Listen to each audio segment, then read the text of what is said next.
The message came in while I was elbow-deep in a transmission rebuild, my hands black with grease, and my patience already wearing thin from a morning full of difficult customers. "I crashed your truck. Don't be mad. My ex was driving. We were catching up. Madison." Before we dive deeper into this story, I have one small request. Please subscribe, drop a like, comment, and hit that hype button to boost this channel so more people can discover these incredible Reddit stories. I stared at the screen of my phone, reading the words 3 times before they actually sank in. My 2019 Ford F-150, the truck I'd saved 2 years to buy, the one I'd specifically told my wife Madison never to let anyone else drive. The truck that was supposed to be parked safely in our driveway while she was at work. "Everything okay, boss?"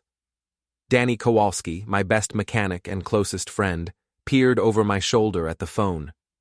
Danny had worked for me at Kincaid's Auto Repair for 5 years, ever since I'd opened the shop. He was the kind of guy who'd give you the shirt off his back, but he also had a nose for trouble. "Madison crashed my truck," I said, setting the phone down carefully on my workbench. "Says her ex was driving." Danny's eyebrows shot up. "Derek Mason? That pompous tech boy who thinks he's God's gift to computers?" "The very same." I wiped my hands on a shop rag, my mind already racing. Derek Mason, Madison's college boyfriend, who'd somehow wormed his way back into her life over the past few months. Always calling with emergencies that required Madison's immediate attention. Always needing her help with something that couldn't wait. I'd met Derek exactly once, at a barbecue at Madison's sister's house.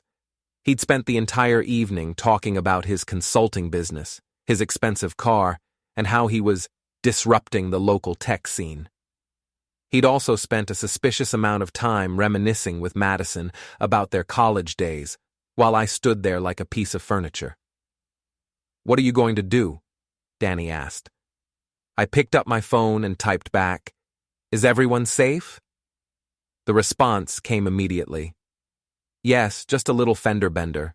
Derek feels terrible. We're handling the insurance stuff now." Handling the insurance stuff. I read the words aloud, feeling something cold settle in my stomach. "Danny, what does that sound like to you?" "Sounds like they're planning to handle it without involving you," Danny said grimly, "which means they're either going to pay out of pocket or try to make it disappear somehow." I nodded. Madison worked in HR at a tech startup downtown. She made decent money, but not enough to fix significant truck damage without it hurting. And Derek, for all his bragging about his business, drove a leased BMW that he was constantly complaining about payments for. "I need to see that truck," I said. The crash had happened at the intersection of Main and Elm, right in the heart of our small New England town of Millbrook. By the time I got there in Danny's pickup, the vehicles had been moved and traffic was flowing normally again. But Old Man Stokes was standing in his front yard across the street, and Stokes never missed anything that happened on his corner. "Rob!" Stokes called out, waving me over. "Heard that was your truck in the accident." "You see what happened, Mr. Stokes?" The elderly man's eyes lit up. At 73, Stokes had appointed himself the unofficial neighborhood watch coordinator. More importantly, he'd installed dashboard cameras in both his car and a security camera that covered the intersection. "Oh, I saw everything," he said. "Your wife and that young fellow were in quite the animated conversation before it happened. Didn't look like they were paying much attention to the road." "Animated conversation?" Stokes glanced around conspiratorially, then gestured for me to follow him into his house. His living room was set up like a command center, with multiple monitors showing feeds from various cameras around his property. "Now, I don't like to pry into people's business," he said, which was absolutely untrue. "But when there's an accident right in front of my house, well, that's just being a good citizen." He pulled up the footage on his computer. The timestamp showed 11:47 a.m., about 20 minutes before Madison had texted me. I watched my red F-150 approach the intersection, Derek clearly visible in the driver's seat, Madison in the passenger seat, and they were definitely not just talking. Derek had one hand on the steering wheel and the other on Madison's thigh.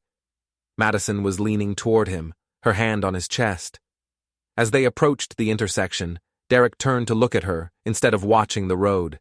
He ran the red light and slammed into the side of a Honda Civic that was legally proceeding through the intersection. Jesus, I muttered. Gets worse, Stokes said grimly. He fast-forwarded to after the impact. I watched Derek and Madison get out of my truck, and the first thing they did, before checking on the other driver, before calling 911, was embrace. Not a comforting hug between friends after a traumatic experience. A passionate embrace between two people who were clearly more than friends. Mr. Stokes, I said carefully, would you be willing to provide a copy of this footage to my insurance company if they requested it? Absolutely, he said. That young man was driving recklessly, and if he's not held accountable, he'll just do it again. I thanked Stokes and headed back to the shop, my mind churning. Madison had lied to me, not just about the severity of the accident. I could see from the footage that my truck was significantly damaged, but about the nature of her relationship with Derek. Back at the shop, I called my insurance company. Kincaid Auto Repair, this is Rob speaking. Mr. Kincaid, this is Jennifer Walsh from Granite State Insurance.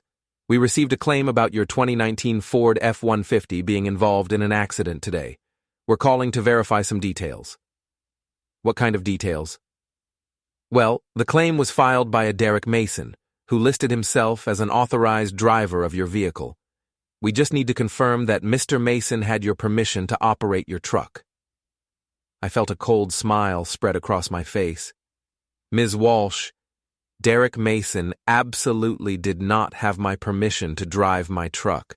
I've never given him permission, and I specifically told my wife never to let anyone else drive it. There was a pause on the other end of the line. I see. And your wife is Madison Kincaid, correct? That's right. Mr. Kincaid, this changes things significantly. If Mr. Mason was operating your vehicle without permission, he's liable for all damages, both to your truck and to the other vehicle involved. We're looking at approximately $43,000 in total damages. $43,000. Derek's entire world was about to come crashing down, and he'd done it to himself. Ms. Walsh, I want to file a police report about the unauthorized use of my vehicle, and I have security camera footage of the accident that I think you'll find very interesting. After I hung up, Danny looked at me with something approaching awe. Boss, you realize you just declared war on your wife and her boyfriend, right? I looked at him and felt something shift inside me. Something cold and calculating that I'd never experienced before. Danny, if Madison wanted to play games with my truck and my trust, she should have made sure she could win. Madison came home that evening like nothing had happened. She walked through the front door of our modest two-bedroom house, set down her purse, and called out cheerfully, "Honey, I'm home. Hope you're not too upset about the truck." I was sitting at our kitchen table with a beer and a folder full of insurance paperwork. The footage from Stokes's camera was queued up on my laptop. "How was your day?" I asked conversationally. "Oh, the usual workplace drama. Sarah's having issues with her boyfriend again, and there's some new policy about remote work that has everyone in an uproar." She moved around the kitchen, opening the refrigerator, acting completely normal. "I'm really sorry about the truck, baby. Derek feels absolutely terrible about it." "I'm sure he does." Something in my tone must have alerted her, because she turned to look at me more carefully. "Rob, is everything okay?" "Sit down, Madison." She sat across from me, and I could see her putting on what I'd come to recognize as her managing difficult people expression, the one she used at work when dealing with employee complaints. "Before we talk," I said, "I want you to know that I've already spoken with our insurance company, I've filed a police report, and I have security camera footage of the accident." The color drained from her face. "Security camera footage?" "From Mr. Stokes across the street. He's got the whole intersection covered." I turned my laptop around so she could see the screen. "Would you like to watch it together?" "Rob, I can explain." "Explain what, exactly? Explain why you lied about the severity of the accident? Explain why Derek was driving my truck when I specifically told you never to let anyone else drive it? Or explain why you two were making out at a red light instead of paying attention to the road? Madison's carefully composed expression crumbled.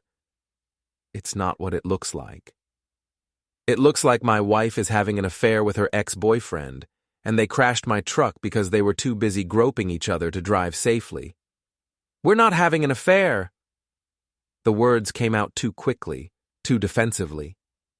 Derek and I are just friends. We were just what? Just reliving old times? Just catching up?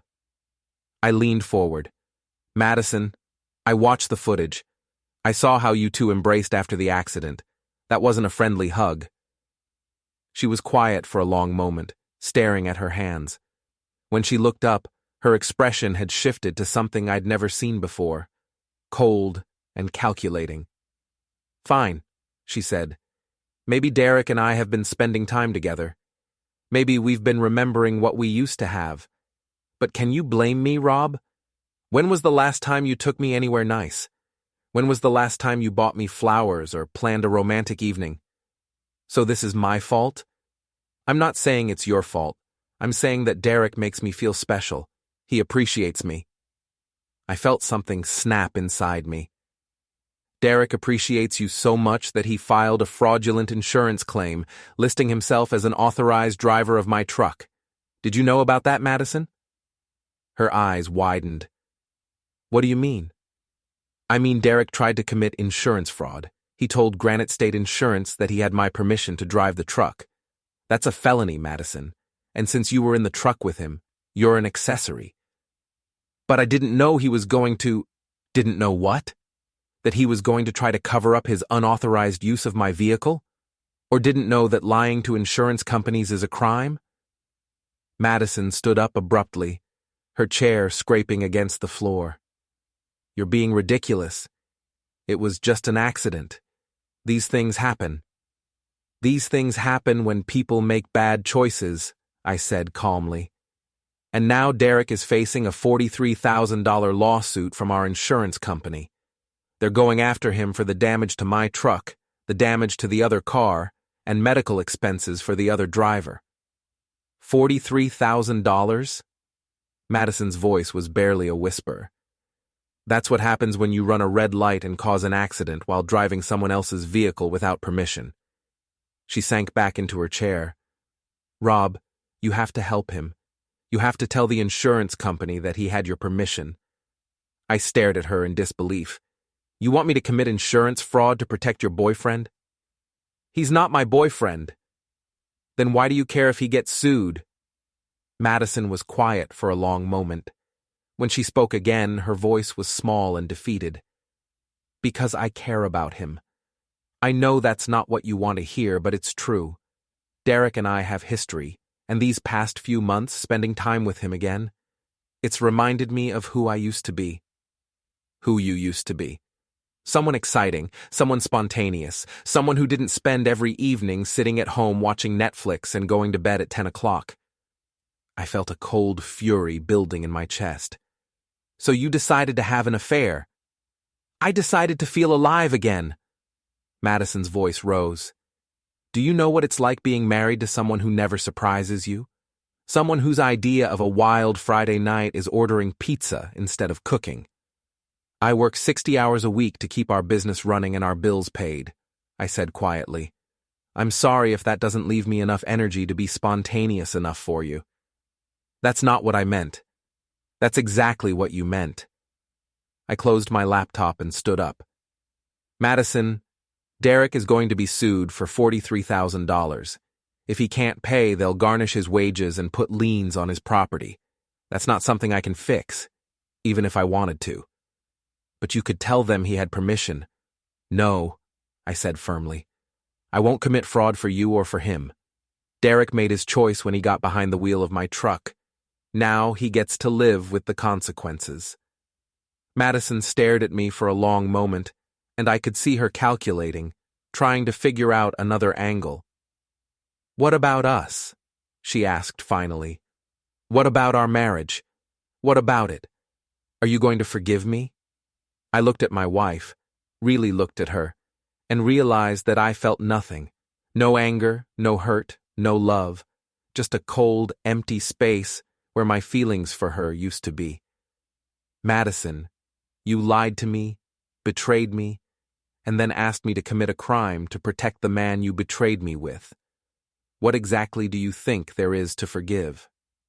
Word travels fast in a town like Millbrook, especially when it involves a car accident, potential insurance fraud, and marital drama. By the next morning, everyone at Murphy's Tavern knew that Madison Kincaid was cheating on her husband with Derek Mason, and that Derek was looking at a massive lawsuit. I found this out when I stopped by Murphy's for my usual Friday morning coffee and found myself on the receiving end of sympathetic looks and awkward conversations. "Hey, Rob," called out Tom Bradley, who ran the hardware store down the street. "Heard about the truck. That's rough, man." "Thanks, Tom. You doing okay?" This from Jennifer Murphy, who owned the tavern and had been serving coffee to half the town for the past 15 years. "I'm fine, Jen. Thanks for asking."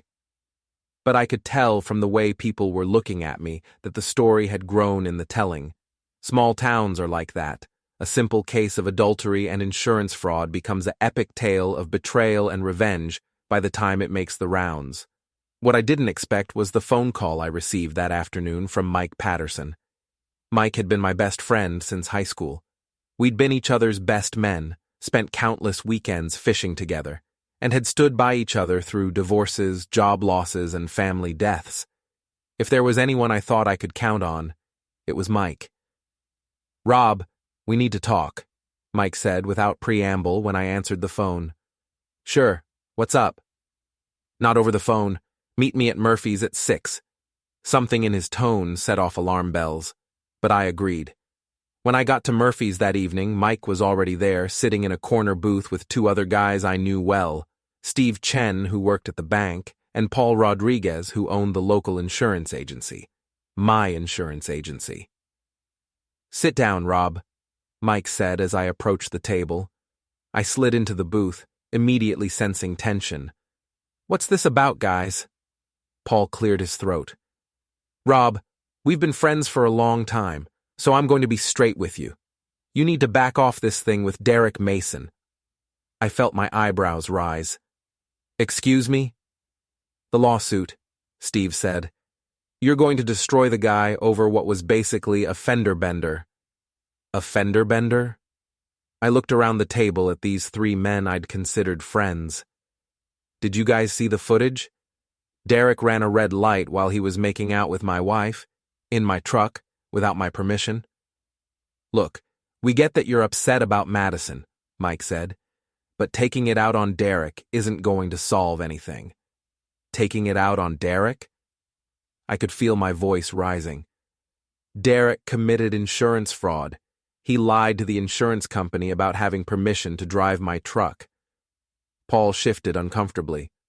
"About that, Derek came to see me today. He's willing to pay for the damages out of pocket if you'll tell Granite State that he had permission to drive the truck." I stared at Paul in disbelief. "You want me to lie to my insurance company?" "I want you to be reasonable," Paul said. "Derek made a mistake, but he's willing to make it right.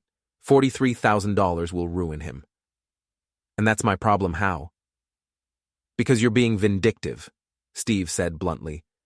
"Everyone knows Madison cheated on you. Everyone knows you have a right to be angry, but going after Derek like this, it makes you look petty." I felt something cold settle in my stomach.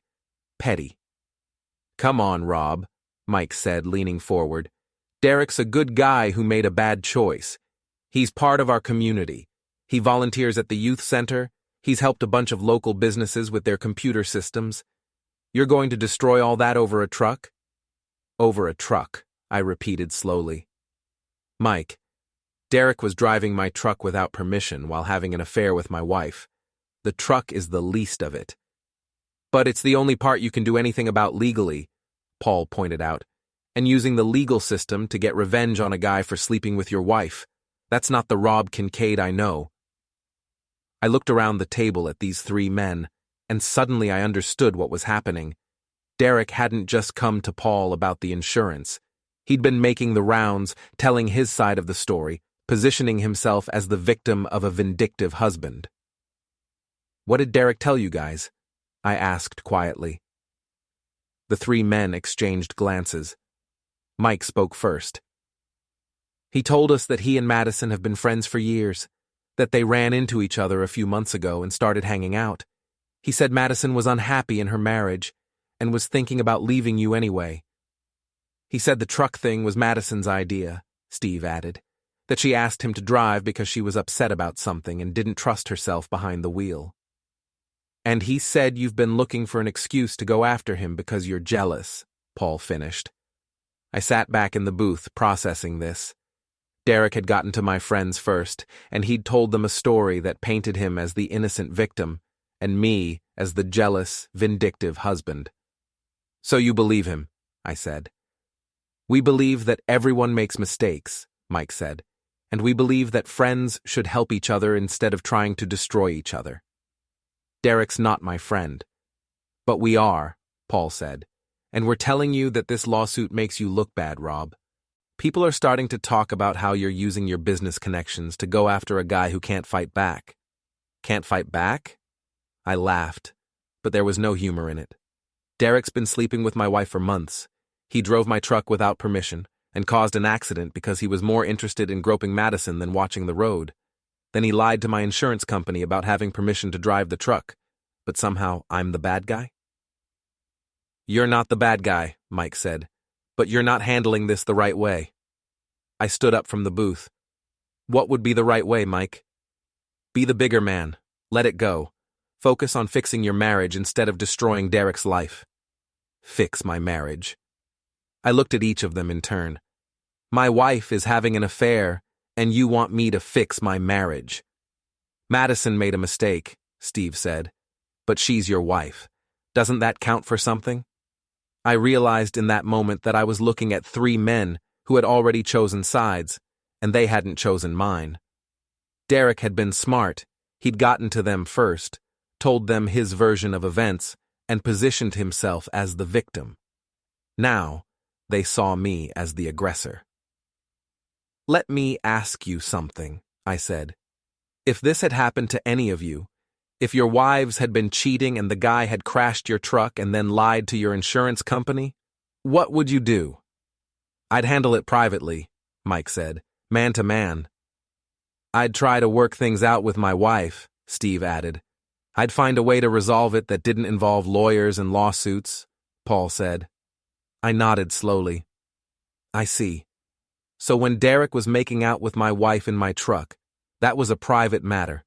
When he ran a red light and caused an accident, that was just a mistake.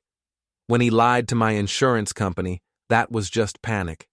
But when I hold him legally responsible for his actions, that's vindictive." None of them answered. "Thanks for clarifying where you stand, guys," I said. "It's good to know who my real friends are." I walked out of Murphy's Tavern that night knowing that I'd lost more than just my marriage. I'd lost the three people I'd thought I could count on no matter what. But I'd also learned something important. Derek Mason was smarter than I'd given him credit for. He wasn't just some tech bro who'd made a stupid mistake. He was actively working to control the narrative, to make himself the victim and me the villain. If Derek wanted to play that game, I was happy to oblige him. But he was about to learn that I played by different rules. Derek made his first real mistake on Monday morning when he showed up at my shop. I was under the hood of a 2015 Camaro, trying to diagnose a persistent engine knock, when I heard an unfamiliar voice talking to Danny at the front counter. "I need to speak with Rob Kincaid. It's important." I recognized Derek's voice immediately, that slightly nasal tone with the hint of condescension that suggested he thought he was the smartest person in any room. I wiped my hands on a shop rag and walked out to the front office. Derek was standing by the counter in his usual uniform, expensive jeans, designer polo shirt, and leather loafers that had probably never seen a day of actual work. He looked nervous, but was trying to project confidence. "Derek," I said neutrally, "what can I do for you?" "We need to talk," he said, privately.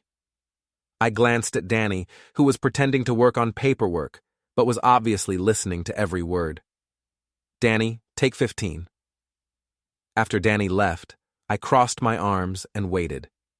Derek cleared his throat and launched into what was obviously a rehearsed speech. Rob, I want you to know that I never intended for any of this to happen. Madison and we have history, but I never meant for it to go as far as it did. How far did it go, Derek? He flushed. That's not... Look, the point is, I'm willing to make this right. I'll pay for the damages to your truck. All of them. You don't need to involve the insurance company. The insurance company is already involved. But you could tell them I had permission to drive the truck. You could say it was all a misunderstanding. I studied his face. Derek was sweating slightly, despite the cool morning air. The $43,000 lawsuit was clearly keeping him up at night. Why would I do that? Because it's the right thing to do. Because we're both adults who can handle this situation without destroying each other. Derek, you were driving my truck without permission while having an affair with my wife. You caused an accident because you were paying more attention to groping Madison than to the road. Then you lied to my insurance company about having permission to drive the truck. Exactly which part of that should make me want to help you? Derek's carefully composed expression slipped. Look, I know you're angry about Madison, but this isn't about Madison. Of course it's about Madison. You're using this truck thing to get revenge on me for sleeping with your wife. I felt a cold smile spread across my face. So you were sleeping with her? Derek realized his mistake immediately. That's not what I meant. That's exactly what you meant. You just admitted to having an affair with my wife. Rob, please. I'm trying to be reasonable here. Reasonable? I stepped closer to Derek, and he instinctively took a step back. You want to know what reasonable looks like? Reasonable is you paying $43,000 for the damage you caused while driving my truck without permission. Reasonable is you facing the legal consequences of lying to an insurance company. Reasonable is you staying the hell away from my wife. I can't pay $43,000, Derek said desperately. It'll bankrupt me. Then you should have thought of that before you decided to play grab-ass with my wife while driving my truck. Derek's face flushed red. You bastard. You're enjoying this, aren't you? I'm enjoying watching you face the consequences of your actions. Yes. This isn't over, Derek said, his voice rising. I'm not going to let you destroy my life over your failed marriage. My marriage failed because my wife decided to cheat on me with you. The lawsuit exists because you drove my truck without permission and then lied about it. Those are your choices, Derek. Own them. Derek stared at me for a long moment, and I could see him calculating, trying to figure out another angle of attack. Your friends don't think much of what you're doing, he said finally. My friends? Mike Patterson, Steve Chen, Paul Rodriguez. They think you're being vindictive. They think you're using the legal system to get revenge. I felt my smile widen. You've been busy. I've been talking to people, yes, trying to find a reasonable solution to this mess. And what did you tell them? The truth. That Madison was unhappy in her marriage. That she and I reconnected as friends. That the accident was just that, an accident. And that you're trying to destroy me because you can't handle the fact that your wife fell out of love with you. I had to admire Derek's strategy. He was systematically turning my friends against me, painting himself as the victim and me as the vindictive husband. It was smart, and it was working. You know what, Derek? You're right about one thing. I am enjoying this, but not for the reasons you think. What do you mean? I'm enjoying watching you show your true colors. See, for months, Madison has been telling me what a great guy you are, how successful you are, how charming you are, how much better you treat her than I do. But look at you now, sweating, desperate, trying to manipulate my friends into pressuring me to commit insurance fraud. Derek's jaw tightened. I'm trying to find a solution that works for everyone. No, You're trying to find a way out of the consequences of your actions. There's a difference. Fine, Derek said, his voice cold now. If that's how you want to play it, then that's how we'll play it. But don't think this ends with a lawsuit, Rob. I have resources you don't have. I have connections you don't have. And I have something else you don't have. What's that? I have Madison. The words hung in the air between us. Derek was no longer pretending to be the reasonable one trying to find a peaceful solution. He was making a threat. You think Madison is going to leave me for you? I asked. I think Madison is already gone, Derek said. She's just too kind to tell you yet. But she will, Rob. And when she does, you'll be alone, with nothing but your precious lawsuit to keep you company. I looked at Derek, really looked at him, and saw him clearly for the first time. He wasn't just some tech bro who'd made a stupid mistake. He was a predator who had systematically seduced my wife, stolen my truck, lied to my insurance company, and was now trying to manipulate my friends into pressuring me to let him get away with it all. Derek, I said quietly, you have no idea what you've just started. Is that a threat? It's a promise. You want to play games? Let's play games. But remember, you picked this fight. Derek stared at me for a moment longer, then turned and walked out of my shop. Through the window, I watched him get into his leased BMW and drive away.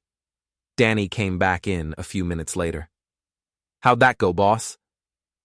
Derek just made a very big mistake, I said. What kind of mistake? I looked at Danny and felt that cold calculation settling over me again. He threatened me, and he made it clear that he has no intention of taking responsibility for what he's done. So what are you going to do? I thought about Derek's words. I have resources you don't have. I have connections you don't have. Derek was probably right about that. He had money, education, and social connections that I didn't have. But Derek had made one critical error in his assessment of the situation. He thought this was about resources and connections. It wasn't. This was about consequences, and I was very good at delivering consequences. Danny, I said, how would you feel about working some overtime this week? What kind of overtime? The kind where we remind Derek Mason that actions have consequences. Danny grinned. Boss, I thought you'd never ask. The beauty of small-town life is that everyone knows everyone else's business, but the downside is that everyone thinks they have a right to an opinion about it.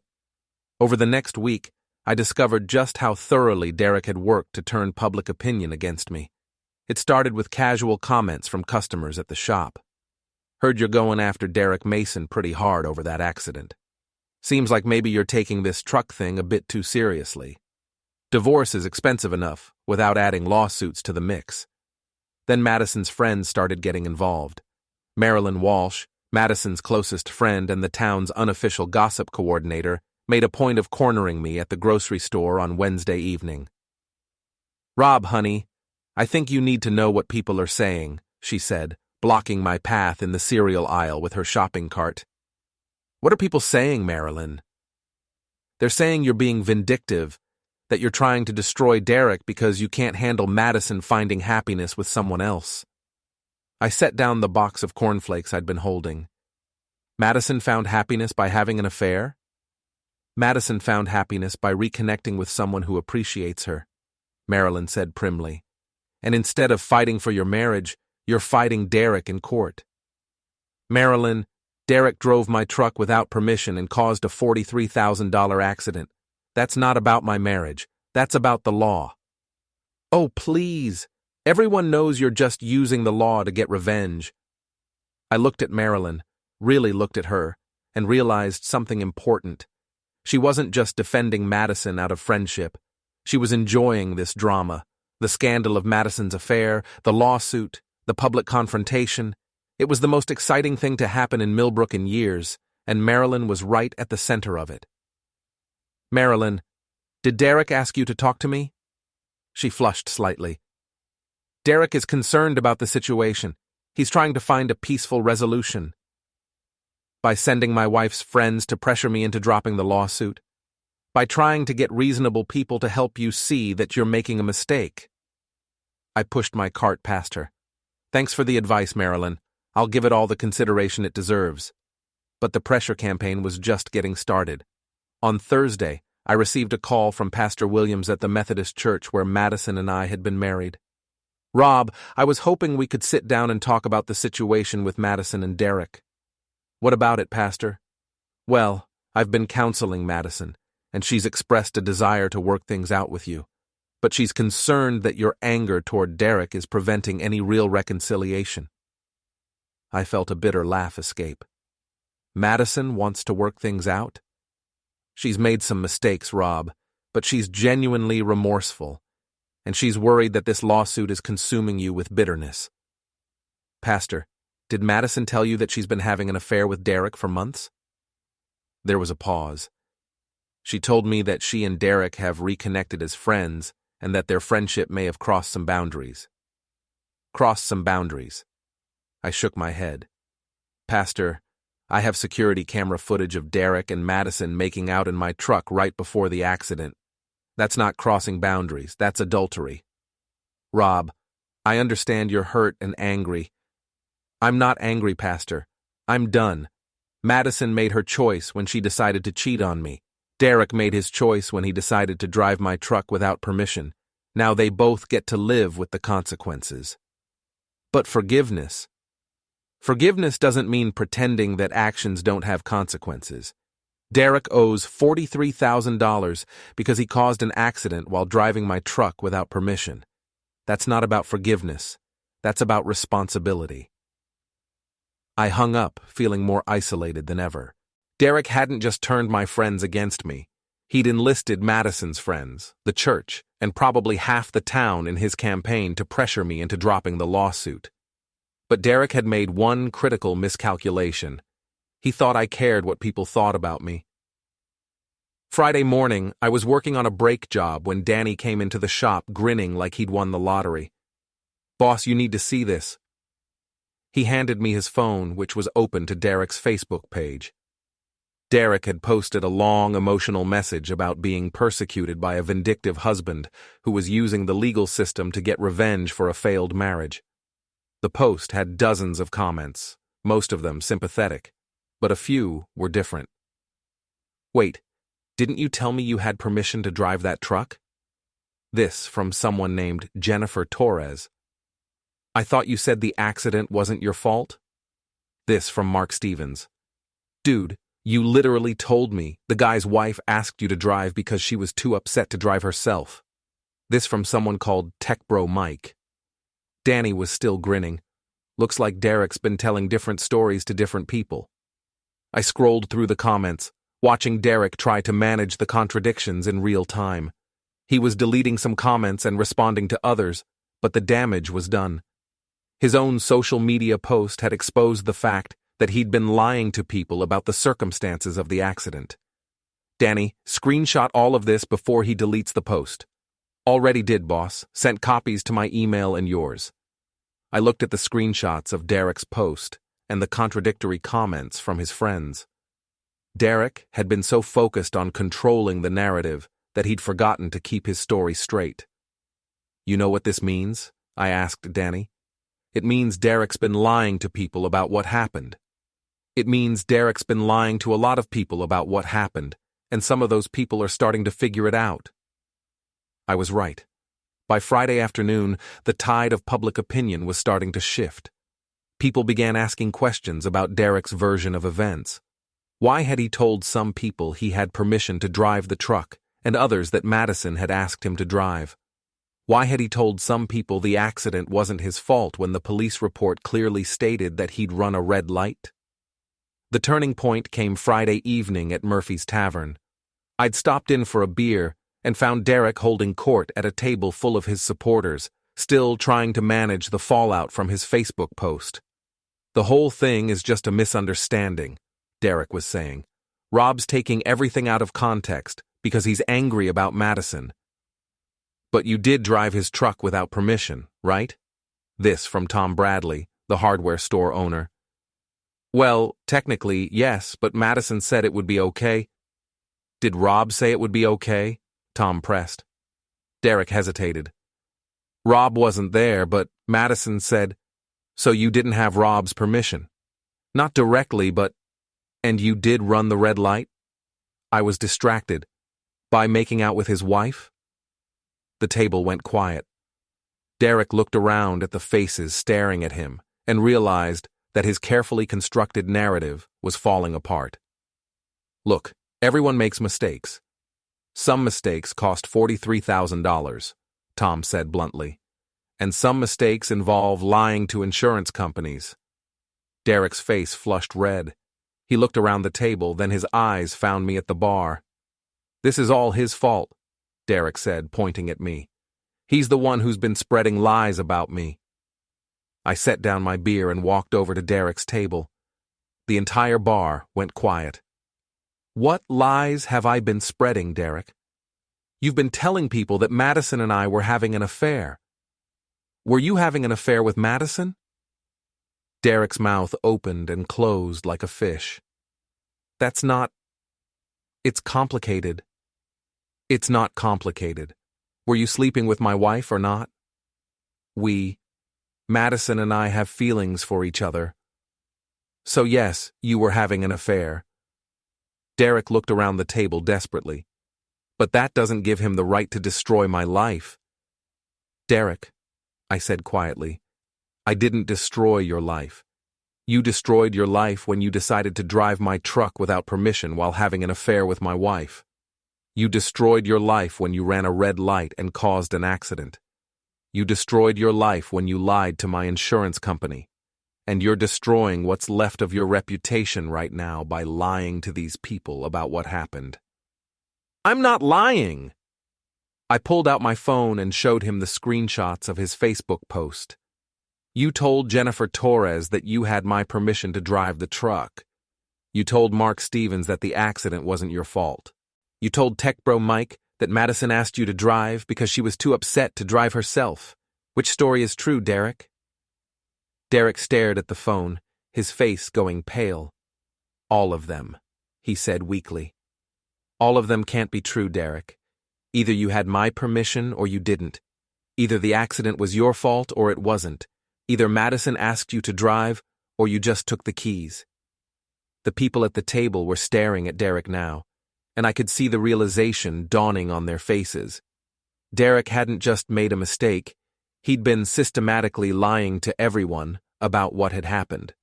The truth is, I continued, you were having an affair with my wife. You took my truck without permission. You caused an accident because you were more interested in groping Madison than watching the road. Then you lied to my insurance company about having permission to drive the truck. And when you got caught, you started a campaign to turn everyone in town against me. Derek stood up abruptly, his chair falling backward. You bastard. You think you've won, but this isn't over. Actually, Derek, it is over. The lawsuit stands. You owe $43,000, and now everyone in town knows exactly what kind of person you are. Derek looked around the table one more time, saw no sympathy in any of the faces staring back at him, and stormed out of the bar. I turned to leave, but Tom Bradley called out to me. Rob, wait. I turned back. I owe you an apology, Tom said. We all do. Derek had us convinced that you were being vindictive, but, well, it's pretty clear now that he's been lying to all of us. I looked around the table at the faces of people who had been ready to condemn me just a week earlier. Tom, Derek is a very convincing liar, but the truth has a way of coming out eventually. I finished my beer and headed home, knowing that Derek Mason's campaign to destroy my reputation had just backfired spectacularly. But I also knew that Derek wasn't done yet. Desperate people do desperate things, and Derek was about to become very desperate indeed. Derek's desperation revealed itself on Sunday morning when I found him sitting in my driveway, leaning against his BMW, looking like he hadn't slept in days. I'd been planning to spend the morning working on my motorcycle in the garage, but the sight of Derek waiting for me changed those plans immediately. We need to talk, Derek said as I got out of my truck. I think we've said everything we need to say to each other. Please, Rob. Just 5 minutes. There was something different about Derek's demeanor. The arrogance was gone, replaced by what looked like genuine desperation. Against my better judgment, I was curious to hear what he had to say. 5 minutes, I said. Derek stood up, running his hands through his hair. I'm ruined, Rob. Completely ruined. The lawsuit, the damage to my reputation, the loss of clients.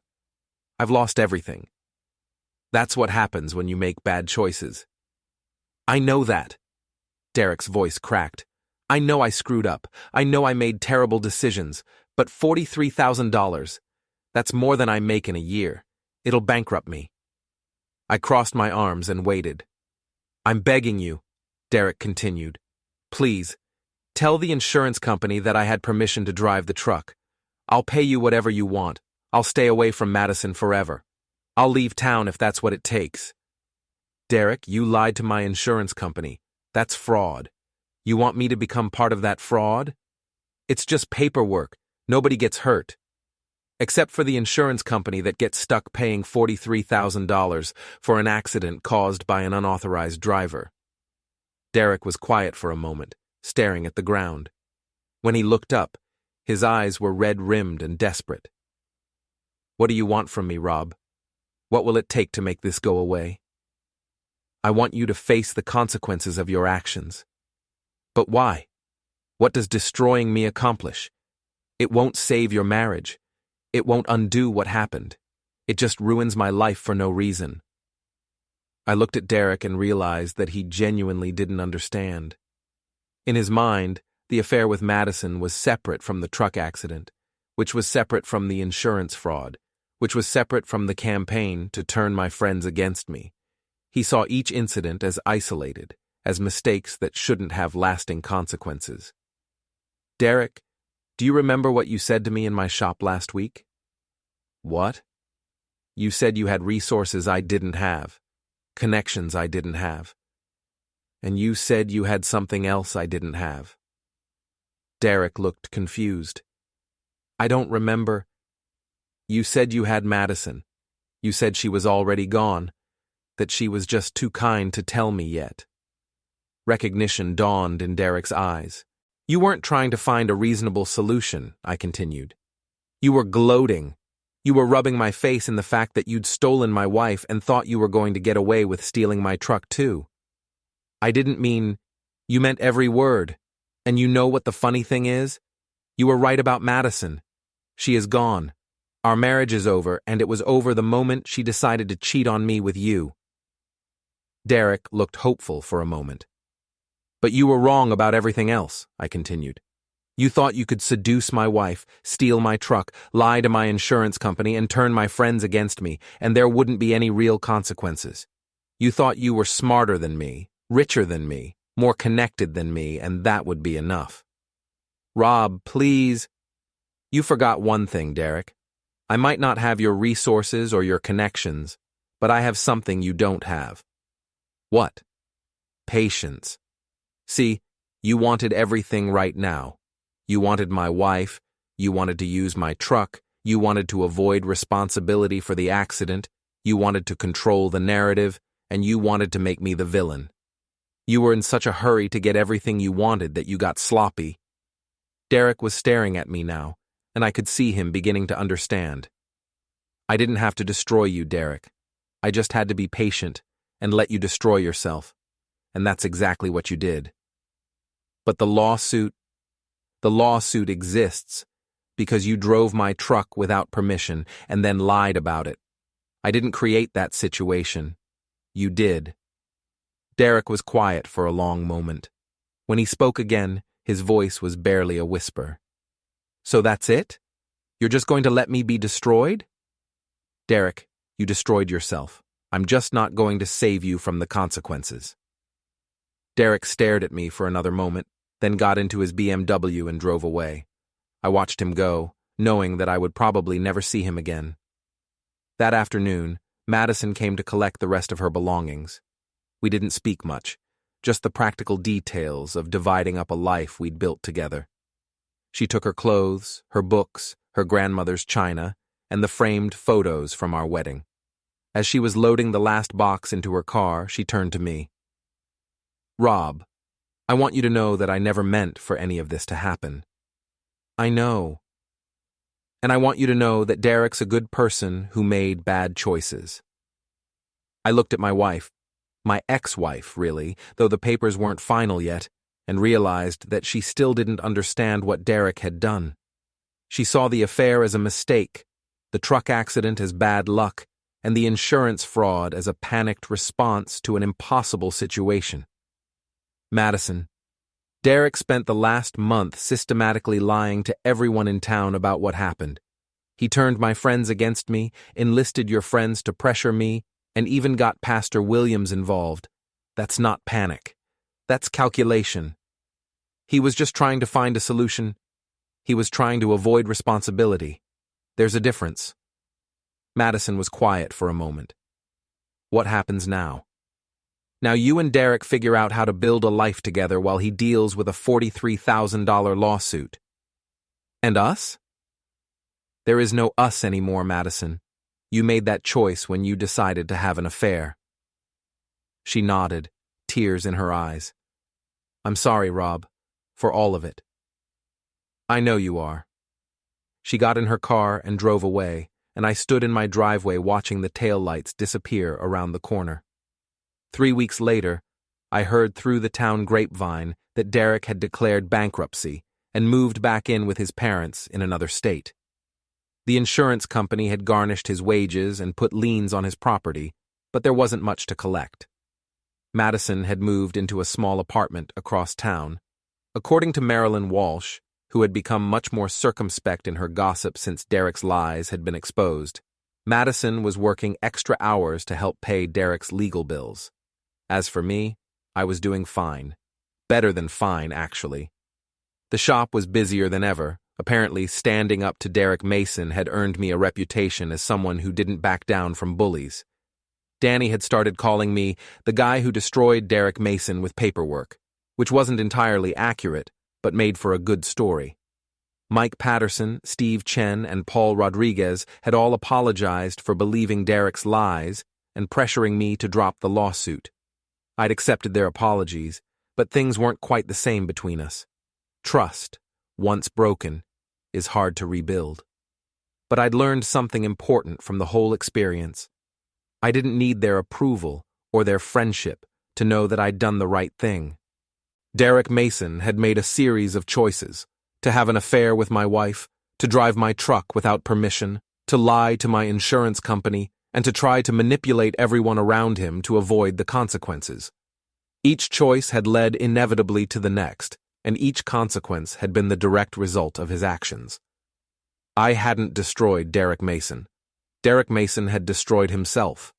I'd just refused to save him from the wreckage. And sometimes, that's what justice looks like. Not dramatic courtroom speeches or violent confrontations, but simply letting people face the natural consequences of their choices. Derek had wanted to play games with my marriage, my property, and my reputation. He'd learned too late that some games have consequences he couldn't afford to pay.